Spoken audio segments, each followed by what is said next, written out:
Jason, you spent some time addressing the players. What do you have to say to them after that performance? Yeah, obviously bitterly disappointed.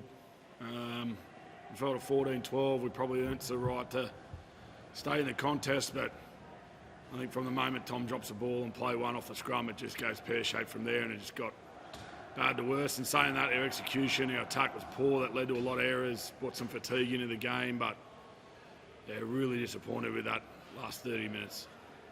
What do you put the poor attack and execution down to tonight? A bit of cohesion, but to be honest, I just didn't think we were up for the physicality.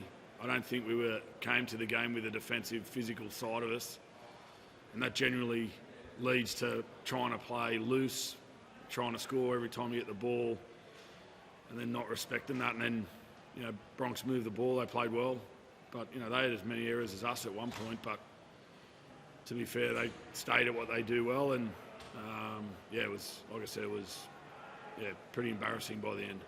Defensively, it has been a bit of a trend. I think 4 out of your last 5 games you've conceded 30 points or more. Can you see where that's unravelling for the team at the moment?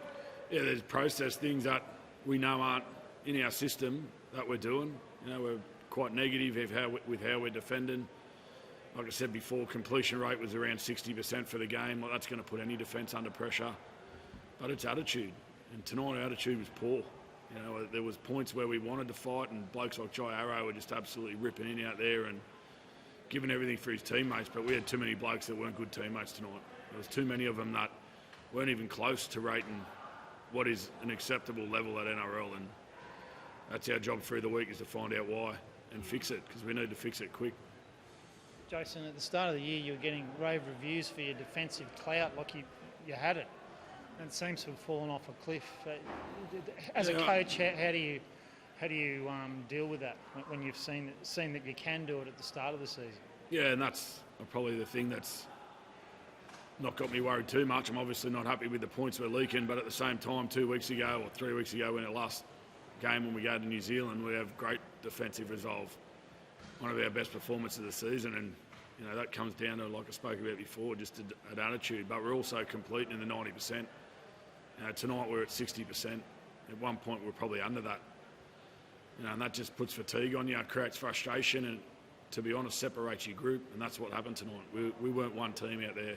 By the end, we were a group of individuals looking at excuses, finger pointing, blame. We've got to come together. We've got to look inward. Myself, all the staff, the players, and we've got to come together and get this back on the track.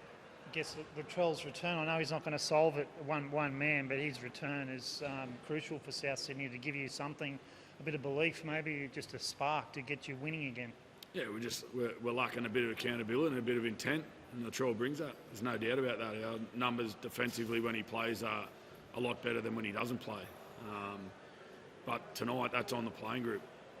Latrell will bring what he brings when he comes back next week, but there's 16 other blokes that have got to find a better performance than they did tonight. You're pretty certain he was going to play, or you thought he might play tonight. Why are you so confident he will play next week? Because I know he's ready to go.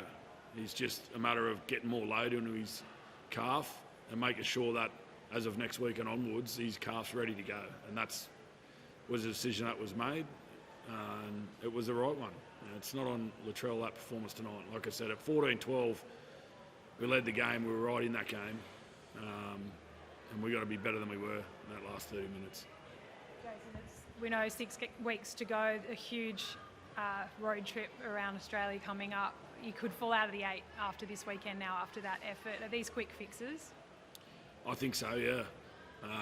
But they're quick fixes between the years. It's where the fix needs to come from. It has to come from individual accountability and then bring that together in a team performance. And as I said, it was only a couple of weeks ago where we saw that in abundance in New Zealand. And to be honest, I thought even against the Bulldogs, with a lot of players missing, we had a lot more fight and resolve. And we need to get it back. We need to get it back quickly. The Marty Tapau incident, obviously it doesn't matter in the end, the result was the result, but how did you see it? Yeah, look, it's dangerous. I think he gets his 10 in the bin. I don't know what a send-off is these days. I mean, if you have to fracture someone's skull or something there before we take it serious, but it's, I thought they handled it pretty well.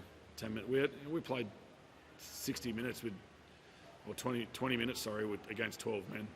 and the Broncos kept turning up for each other. And I got no complaints with how the game was refereed or anything like that. It was pretty fair, so it's on us doing that. Thanks, JD. Thank you.